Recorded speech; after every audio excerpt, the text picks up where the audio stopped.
बिस्मिल्लाहिर्रहमानिर्रहीम। अस्सलामुअलैकुम नाज़रीन अकराम, नई वीडियो में आपको खुश आमदीद कहते हैं। रूस और यूक्रेन के दरमियान जारी जंग दूसरे महीने में दाखिल हो चुकी है।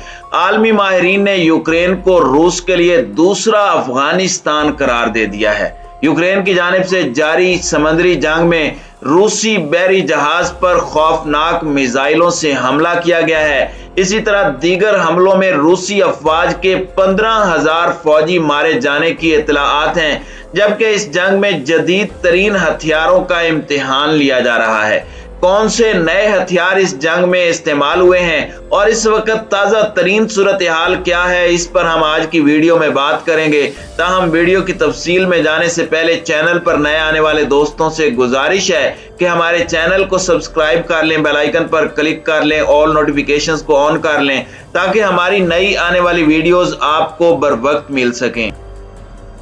नाज़रीन अकराम, यूक्रेन और रूस की जंग दूसरे महीने में दाखिल हो चुकी है। जब 24 फरवरी को रूसी सदर पुतिन ने नकारा जंग पर चोट लगाई, उस वक्त रूसी जर्नैलों का ख्याल था कि ये बस 4 दिन की बात है और 1 मार्च को कीव में नई रूस नवाज हुकूमत की हलफ बर्दारी के बाद फातेह अफवाज की वापसी का सफर शुरू हो जाएगा। लेकिन यूक्रेनी फौज और अवाम की गैर मुतवक्के और बेमिसाल मुजाहिमत ने सारा खेल खराब कर दिया।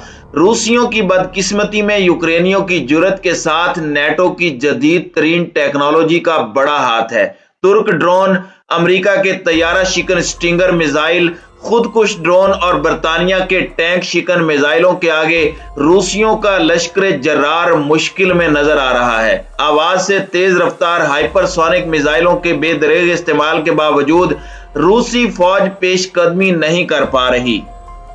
नाज़रीन अकराम, गुज़श्ता हफ्ते यूक्रेनियों ने बहरे अज़ाक में रूसियों का एक जंगी जहाज भी तबाह कर दिया, जिसे मुबैना तौर पर बहरे अज़ाक और बहरे असवद को मिलाने वाली आबनाए क्रिश में तैनात यूक्रेनी बहरिया की एक फौजी कश्ती से फेंके जाने वाले ज़ेरे आब मिसाइल ने निशाना बनाया। नेटो ज़राए के मुताबिक अब तक 15,000 से जायद रूसी मारे जा चुके हैं, जिनकी अक्सरियत उन टैंकों और बख्तरबंद गाड़ियों में जिंदा जलकर हलाक हो गई जिन्हें अमरीकी खुदकुश ड्रोनों से निशाना बनाया गया। इन ड्रोन्स पर फौलाद शिकन नोकीले मिसाइल नस्ब हैं जो लोहे की चादरों को चीरते हुए 8 से 10 इंच अंदर घुसकर फटते हैं और आन की आन में टैंक और बख्तरबंद गाड़ी के पड़खचे उड़ा जाते हैं। नाज़रीन इकराम, सदर पुतिन का दावा है कि उनकी फौजी पेशकदमी मंसूबे के ऐन मुताबिक है, लेकिन अस्करी माहिरीन का ख्याल है कि यूक्रेन रूसियों के लिए नया अफगानिस्तान बन रहा है। 10 साल की मुहिम जुई और 8% अफगानों को मौत के घाट उतारने के बावजूद रूसी वहां अपने मकासद हासिल नहीं कर सके और कुछ ऐसी ही सूरत हाल यूक्रेन में पैदा हो रही है। अफगान शहरियों की तरह यूक्रेन पर रूसी हमले की भी असल कीमत आम शहरी अदा कर रहे हैं। अफगानिस्तान में 40 लाख अफगानों ने हिजरत का अजाब सहा, जबकि अब तक 63 लाख यूक्रेनी बेघर हो चुके हैं। अगर आबादी के लिहाज से मुआवजा किया जाए तो 3.25 करोड़ आबादी वाले अफगानिस्तान के 13% लोग बेघर हुए। इसके मुकाबले में 4 करोड़ 40 लाख यूक्रेनियों की 14% आबादी पनाहगुज़ीन हो चुकी है।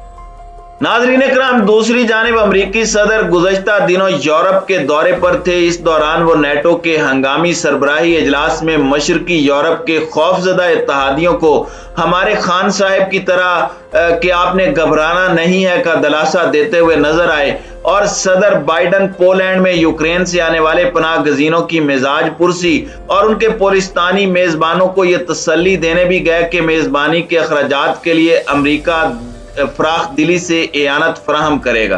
ताहम इस दौरे का असल मकसद अमरीकी तेल और गैस कंपनियों के लिए कारोबार के नए मौके की तलाश था। यूरोप में गैस की जरूरत का तखमीना 512 अरब मुकाब मीटर सालाना और यूरोपीय ममालिक की अपनी सालाना पैदावार 190 अरब मुकाब मीटर है। गुज़श्ता बरस रूस ने पाइपलाइन के जरिए 168 अरब मुकाब मीटर गैस के साथ 17 अरब मुकाब मीटर LNG फराहम की थी। मशरकी यूरोप के ममालिक रोमानिया, पोलैंड, स्लोवाकिया, चेक रिपब्लिकन, फिनलैंड, बल्गारिया और मालदोवा को फराहम की जाने वाली रूसी गैस का हुजम इसके अलावा है। अमेरिका, कतर, अलजायर, अजरबैजान और दूसरे मुल्कों से मजमूई तौर पर 130 अरब मुकाब मीटर गैस खरीदी गई। यूरोपीय कमीशन की अर्सिला वॉन्डरलेन से मुलाकात के दौरान अमरीकी सदर ने 15 अरब मुकाब मीटर इजाफी गैस फराहम करने का वादा किया। इस वक्त यूरोप के लिए LNG की शक्ल में यूरोप आने वाली अमरीकी गैस का हुजम 22 अरब मुकाब मीटर है। इस साल के आखिर तक अमरीका यूरोप को 50 अरब मुकाब मीटर गैस फरोख्त करेगा, जो रूस से आने वाली गैस के 24% के बराबर है। 90% रूसी गैस पाइपलाइन के जरिए आती है, जबकि अमरीकी LNG खसूसी टैंकरों पर यूरोप लाई जाएगी। चुनाचे टैंकरों और मुख्तलिफ बंदरगाहों पर LNG प्लांट के किराए की शक्ल में अमरीकी तेल और जहाज राह कंपनियों को इजाफी आमदन होगी। नाज़रीन इकराम, तवानाई के मैदान से वाबस्ता कुछ सियानों का ख्याल है कि रूसी पाइपलाइन बंद करने की मुहिम के पीछे अमरीका के तेली हैं, जो स्लेटी चट्टानों से कशीद की जाने वाली गैस को LNG बनाकर यूरोप बरामद कर रहे हैं। इन तिलों से मजीद गैस निचोड़ी जा सकती है। सदर पुतिन भी अपने कार्ड बड़ी महारत से खेल रहे हैं, या यूं कहिए कि रूस और मगरिब के सियासी, जोग्राफियाई और तजीवराती मफादात और तेल नई कशीदगी की बुनियादी वजह हैं। यूक्रेन पर कब्जा करके रूस बहरे अस्वद पर अपनी गिरफ्त मजबूत करना चाहता है, तो वाशिंगटन की नजरें ईंधन की नई मंडियों पर हैं। नाज़रीन इकराम, इस जंग में नित नए हथियारों का अमली इम्तिहान भी हो रहा है। तुर्की ने अपने मशहूर जमाना TB2 बेकदार ड्रोन का नया और बेहतर मॉडल यूक्रेन को दिया है। अमेरिका नई साख्त के टैंक शिकन खुदकुश ड्रोन का तजर्बा कर रहा है। रूस ने अपने खौफनाक हाइपरसोनिक मिसाइल इस्तेमाल करने का दावा किया है। रूसियों का ख्याल है कि उनके खंजल या खंजर मिसाइल आवाज से 10 गुना तेज रफ्तार से सफर करते हुए 2000 किलोमीटर दूर अपने हदफ को निशाना बना सकते हैं। क्रेमलिन के मुताबिक मगरबी यूक्रेन में रोमानिया की सरहद के करीब और जुनूब में उड़ीसा के साहिली शहर उड़ीसा के अस्करी ठिकानों पर बहरे अस्वद और बहरे खजर के बहरी जहाजों से मिसाइल दागे गए। इन मिसाइलों की रफ्तार कितनी है, इसका अंदाजा इस बात से लगाएं कि मोतदल दर्जा हरारत यानी 20 सेंटीग्रेड पर आवाज की रफ्तार 1235 किलोमीटर फी घंटा है, या यूं कहिए कि आवाज 1 किलोमीटर का फासला सिर्फ 9.2 सेकंड में तय करती है। इसे 10 से ज़रब देकर खंजल मिसाइल की रफ्तार का अंदाजा किया जा सकता है। नाज़रीन इकराम, इस रफ्तार से दागे जाने वाले मिसाइल रेडार पर बिजली की चमक की सूरत में नमूदार होते हैं और हेयोला जदीद तरीन कंप्यूटर की स्क्रीन पर नजर आने से पहले ही मिसाइल अपने हदफ पर कयामत की सूरत में अमल कर चुका होता है। वो कहते हैं ना कि शोला सा लपक जाए आवाज तो देखो। तो ये जो खंजरल मिसाइल हैं वो इस मिसरे की अमली तशरीह हैं।